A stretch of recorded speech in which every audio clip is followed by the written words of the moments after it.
activist by the name of Sade Perkins has been fired from her Houston Public Sector Board position after she went on a shocking racist tirade against the innocent young victims of the Texas floods.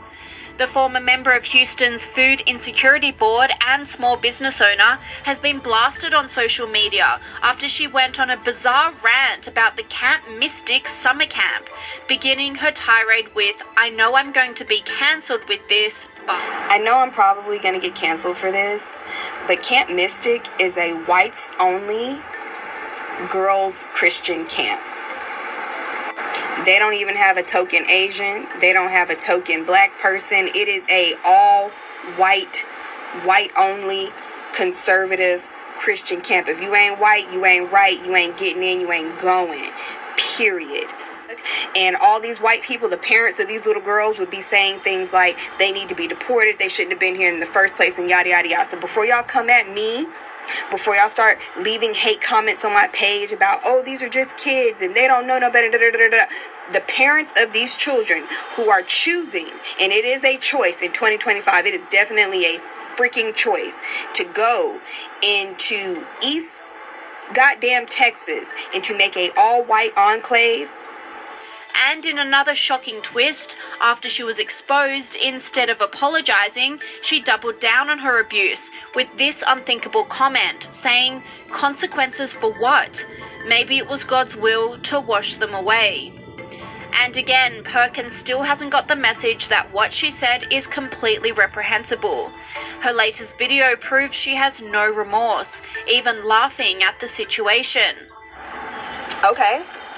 She asked me for a statement. I gave her one, and I told her what it was. And I think that this is like, on one hand, it's definitely funny because I'm over here kikiing for sure, but do not negate the fact, all right? These are white people using their white power, all right, to try to bring me down, I guess. But the fact that it's just not working is even more hilarious. Online commentators of all races and political persuasions have come after Perkins. You've lost your mind, and I think it's a real good idea for you to take a break from social media, because there's no way. How dare you try to say or try to compare such a tragic, truly tragic situation to some fucking illegal immigrants who chose to break the law and brought their kids here, and now their kids are suffering the repercussions. This commentator agreed, saying, "Listen, I don't believe in cancel culture, however I make exception for Sade Perkins. Her racism is on full display." She said that Camp Mystic was a white supremacy camp and that those girls got what they deserved, an absolutely horrible human. "I'm absolutely shook that somebody can be this cruel." And this commentator doubled down, highlighting the pathological obsession with race on the left. This is a perfect example of some of the people in our society who obsess over race. They make everything about race. Girls are dying and washed up in a flood, and her first thought is, what's like the racial demographic of the people who are missing in this camp? It's pathetic. People like this are the people who work and keep racial issues alive. She talks as if this camp only allows white girls, with no proof other than simply pictures. What if it's just simply white people primarily have been the ones that decide to go there? Different cultures do different things. Or maybe there have been multiple races of people there that just aren't in the pictures. I know, it could be a crazy concept. But people with this mentality are the ones who are harming our country. They're not helping anything. And it's pathetic. Again, girls are dying. They've been swept up in a flood. And she's thinking, well, the people behind this, there's a lot of white people there. I'm not seeing much color, so they must be racist, and we need to know the context behind that. Be quiet. And eagle-eyed commentators dug into Perkins' life, exposing her as the partner of the senior pastor of the First Unitarian Universalist Church of Houston. The church was forced to come out with a statement, distancing themselves from Perkins and her comments. Her partner also condemned her comments, saying, "I want to be clear that I disavow her comments. While she was not speaking on my behalf or on behalf of my congregation, I realize that her comments has caused harm to many people who are experiencing terrible loss and anxiety. I believe strongly that all people have inherent worthiness and dignity." Her comments were not in the spirit of the Unitarian Universalist values centered around love that my congregation and I share.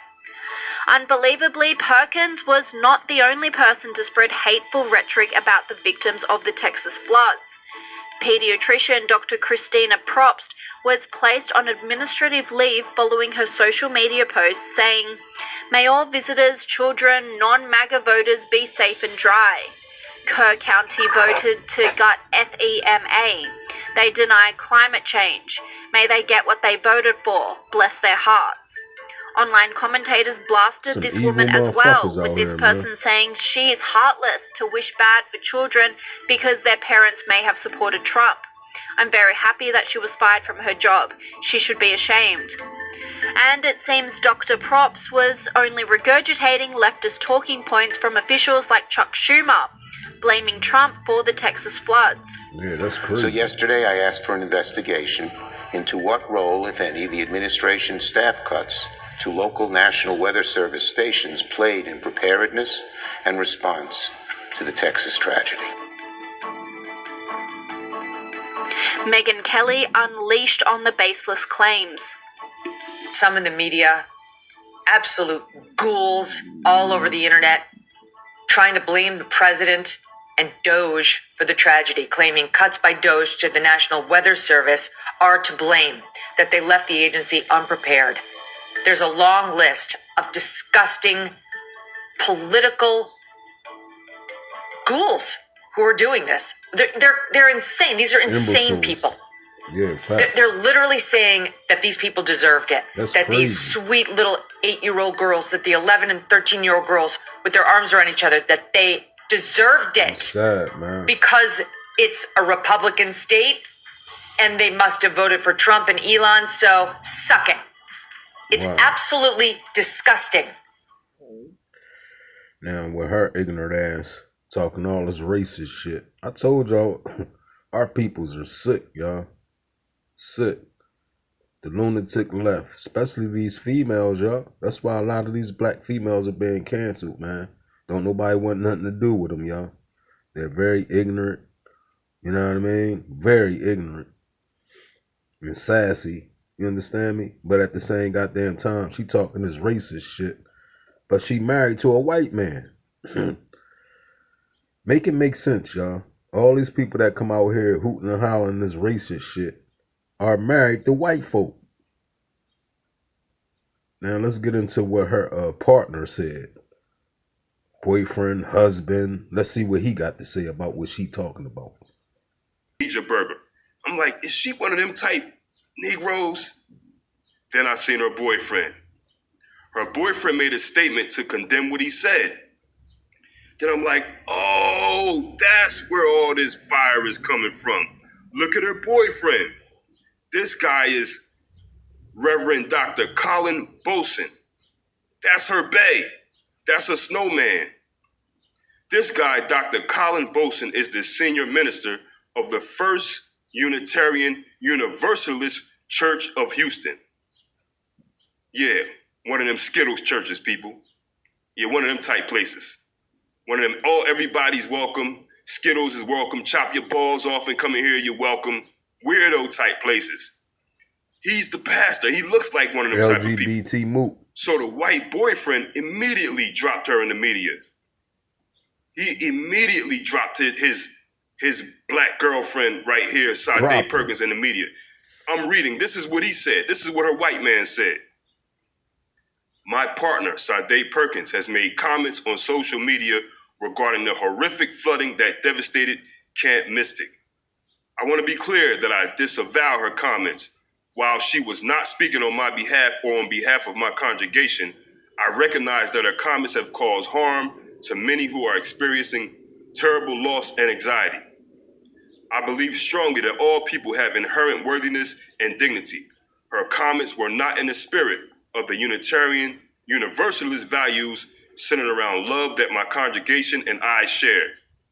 I am deeply sorry for the harm this may have caused to the Camp Mystic families and the members of the community of Central Texas, along with the Guadalupe River, who are grieving and anxiously awaiting word about their loved ones. I apologize to my congregation who has experienced harm because of her comments. I will continue to pray for all who have been impacted by the flooding and for the many lives lost during this tragedy. I will continue to work to repair the harm this incident has caused.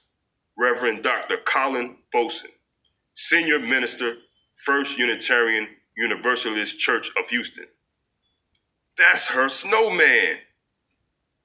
That's why I said, oh, that's why a black woman would make a statement like that. And that's why she's so mad. She goes to this weird church where her boyfriend is the pastor or reverend. You know, one of them type churches. All is welcome, whatever. You could come in here with high heels and a beard, a mohawk, orange mohawk, and chop your balls off, and all that old weird stuff. One of them type places. She's part of that. She's so deep into it that her boyfriend is the reverend. And I said, oh, that white man dropped her quick. He dropped her quick. And I knew something was up because I'm like, hold up. A solid black woman would never acknowledge the things that she's saying. They would say, okay, black girls, if they wanted to make a statement, they wouldn't. A solid black woman wouldn't throw LBG in there. Come on, man. Something is wrong. I said, there it is. There we go. There we go. I knew it was something up. Now, this woman right here, Sade, she can say whatever she wants to say. She said she's standing 10 toes down. I'm sure by now the white boyfriend reverend has left her. He pretty much dropped her in public. Anytime you do that, it's over. You know what I'm saying?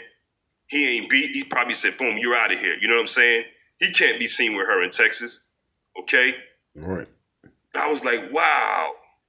That goes to prove what I always believed. Here's the thing about a lot of black people. There in Texas. A lot of these Negroes say stuff. They stand firm. They make these so-called black power statements, appear to be hardcore black. You know what I'm saying? They speak against racism and things like that. But what you got to also understand that a lot of their purpose for them things that they say is because they really want to be accepted by whitey. You know what I'm saying? So you got to really be able to decipher these people. A lot of these people I met a lot of people like this, by the way. You have too.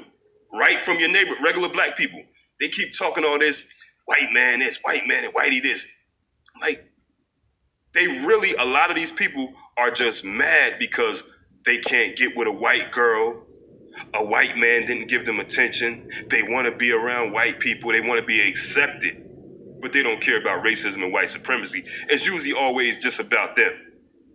They want to share a jacuzzi with whitey. They want to bob for apples with whitey, and they want to braid whitey's hair. They want to put cornrows in white boys' hairs. They want to root beer, 1 cup, 2 straws with whitey, that type stuff. Okay? So a lot of times when you see black people arguing with white folks, a lot of times it's a cry for acceptance. A lot of times it's a cry for acceptance. Around whitey and accepted so bad. Around whitey and accepted so bad into things like that summer camp that's for all white girls that it frustrates them. Okay? And this is why you'll see somebody like this woman here, Sade Perkins, going super hard. You can look at the man she calls her partner, her boy. Look at this weird guy. Look at this church. Look at this guy. That's what she wants. Why would I want to send a black child into this camp, period? Why would I want to put a black child through that type of abuse and torture? You know what I'm saying? She could do whatever she wants to do with her life, you know what I mean? But we know that when interracial couple people try to speak out loud and make comments about things that they call unjust, even if they're right and valid, a lot of people don't respect their words. Black people don't respect their words, nor do white people a lot, because they look at them and say, look at you were the white person. Well, look at what you know what I'm saying? So a lot of times when interracial couple black people speak, most people don't really respect their word, even when they're 100% right. It's almost kind of laughable to a lot of people. So right now, these white folks are going hard at her. Mm-hmm. You know what I'm saying? And she said, I'm still with it. Middle finger to you all. I got guns. I'm standing 10 toes down on what I said.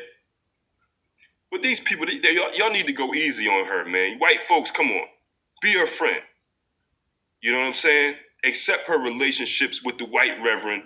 Be nice to her when all this dies down, okay? Because what people like her really want is just to be accepted by you and to be your friend. That's where the frustration comes from. You know what I mean?